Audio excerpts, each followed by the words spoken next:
Nate Saunders here with McLaren boss Zak Brown. Zak, great to see you. Good to be back here. In Vegas, the second year. We are. And there's been so much talked about this event, but just quickly, this event is incredible, what F1's done here. How impressive to come back a second year and see that it feels like there's things have been built on, there's more stuff in the Paddock Club. It just feels like this event is just going to keep getting bigger and bigger. It's been awesome for our sport, everything that we'd hoped it would be. As you mentioned, I think it's just going to get stronger and stronger. There's more activation here, more sponsors. You go through the casinos, there's a huge buzz, so it's exciting and great for the championship to be at least on the constructors side wide open. Not quite as wide open on the driver's side, but I think this weekend 4 teams can win, 8 drivers can win. That's not what it was like last year. Yeah, and I mean this season is testament to that as well. I wanted to talk about last year in that sense.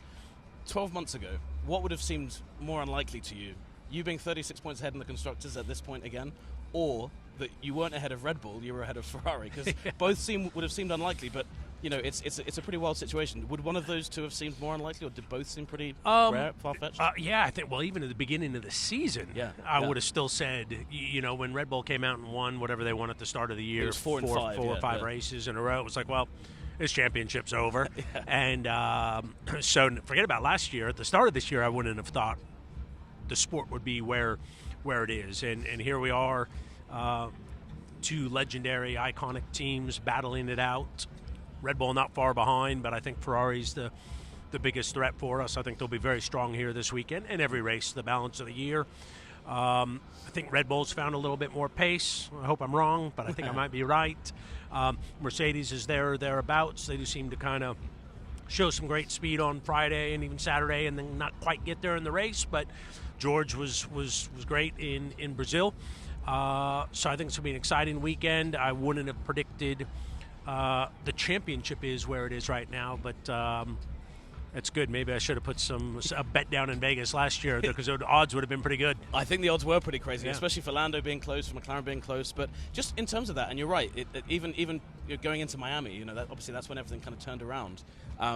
How has it been adjusting the mindset from, I think it was 12 years before this year where there'd been 1 win, you've been slowly building towards this, and in the space of 6 months you've gone from multiple wins, and suddenly your mindset is now, not only are we winning races, we could win the championship. What's that been like to manage behind the scenes with guys? Pretty awesome.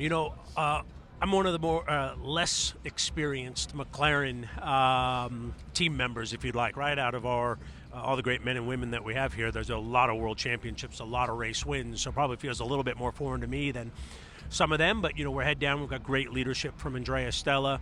A lot of people said, what are you going to do now that you're leading? And it's like, no, I don't want to do anything different. I want to do what got us to where we are. So we're just head down, very focused.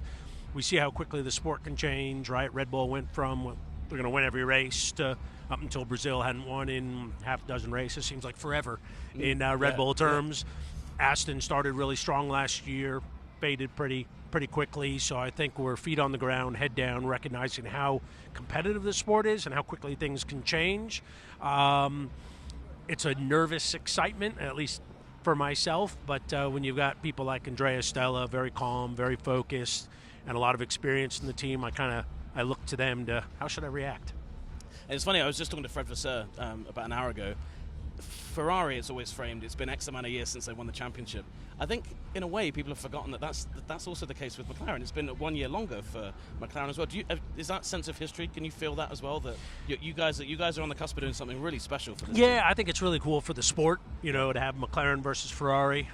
That's what I grew up watching, and then, of course, Williams was in there and had maybe next some year very dominant. Yeah, exactly. So I think to have it be a McLaren Ferrari, let's not discount Red Bull, and it looks like they'll win the Drivers' Championship. We're still going to do everything we can for Lando, but you got to be realistic. The odds are tall order, especially with how great Max is. But I think it's great for the sport. I think McLaren winning and Ferrari winning and battling it out has everyone excited. And let's see what happens over the next 3 races. I want to talk to you about Lando as well, because it's been an amazing season for Lando, like breakthrough season. We all wanted to see that first win, and he's kind of built on that.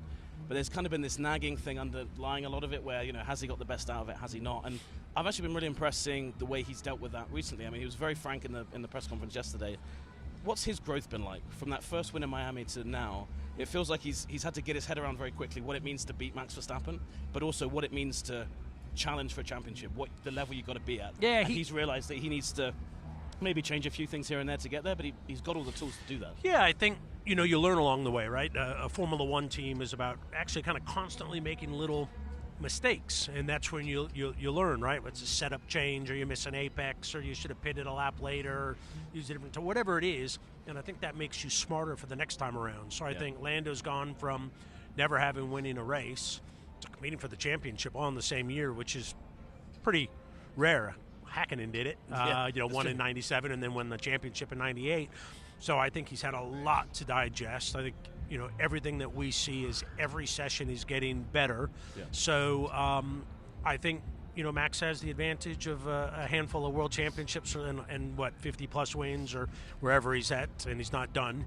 And so I think Lando's going to be someone you got to watch for next year, and don't underestimate Mr. Piastri. Well, I was going to say, you've said it for a long time that you think you've got the best driver lineup in the paddock. I think this season has been a pretty strong indicator. Kind of proven it. Yeah. And they're both awesome. Lando's won 3, Oscar's won 2. And Oscar's just going from strength to strength. So I think we've got 2 drivers next year that should be able to compete for the World Championship. Might give me some headaches along the way. I was going to say, a few good problems coming your way, maybe? Yeah, but, it's a luxury problem, but they're great guys. They drive for the team. They race each other cleanly. Of course, they race each other hard. Of course, they want to beat each other. But I wouldn't rather have a driver lineup than we've got on ours. And good news is it's for quite a while. Yeah, well, you've done a good job locking those guys down. Just quickly on that about the headaches potentially next year. Obviously, we had Hungary and the fallout around that. You're kind of learning about that stuff as you go as well, right? So it feels like this whole team is kind of learning and growing together, which is quite a healthy way if it's managed in the right way. Right? And I think management is through transparency, fairness, trust, and so we're learning too. You look at Monza. I think we could have been more prescriptive in our direction. It was kind of like Lando don't take risk, Oscar don't take risks, so Lando didn't block too much, and Oscar went, well, it doesn't look like too risky for me to go for it now. Two drivers with two different ideas of what that meant. Exactly. Right. So the team's definitely learning as well, and things like that. So I think we are learning together. I think the culture at McLaren, the team spirit, we're in this together, is awesome. And as long as you kind of stay with your fundamentals of trust, transparency, fairness, then as you have, some Monza type stuff, you go, what would we have done differently there? We're all in agreement what we could have done differently there. Because obviously we're coming into turn 4, first and second. We left first and third. Yeah. That wasn't where we wanted to be. But we're smarter for it. So I think next time that happens, we won't I always say to everyone in the factory, mistakes are okay. Don't make the same mistake twice. So, get some learnings this year. It'll just make us stronger next year. Yeah. One final one on this year and how it's come together. Probably the one thing that you look at from this season, from Miami onwards, McLaren's been right up there, if not the quickest car second. We had that start of the season, and we mentioned when Red Bull winning, you guys were struggling. How do you avoid that going into next season? You're obviously coming in from a much stronger position. Yeah. How do you kind of end this year and then carry that into next year at the same level? I think it's take nothing for granted, right? Because as you have pointed out, you've seen how the grid's moved around, so there's no guarantees in this sport. Next year's car is an evolution of this year's car, so at least we know we're starting from a good baseline. All the men and women at McLaren have done a great job bolting performance on the race car since really Austria last year. Yeah. So we just need to keep doing what we're doing, take nothing for granted, keep pushing hard, make incremental gains every single day. And I like our chances, but there's some scary competition out there. Yeah. And it's the competition that makes you stronger as well. And just double back to Lando just quickly. He said he was down for about a week after the Brazil loss to Max. But it's a pretty good training school for him. Max had Lewis in 21. Lando's got Max. It's almost, obviously you want to win that championship, but it's the best way a guy like Lando can get to that point, right? Is learning from the best guy in the grid. If you've beaten Max Verstappen in Red Bull, you're doing a good job. Yeah. So he's shown he's very capable. We're very capable of taking it to him. When Lando's won a few of his races, he's just absolutely walked away, right? Singapore was amazing. Holland was amazing. So let's see. I'm excited. Nice one. Yeah, well, we all are. Zach, thanks very much for that. And thank you. Good luck this weekend and good luck for the end of the championship. Thank you very much. Exciting times for McLaren. Thank you.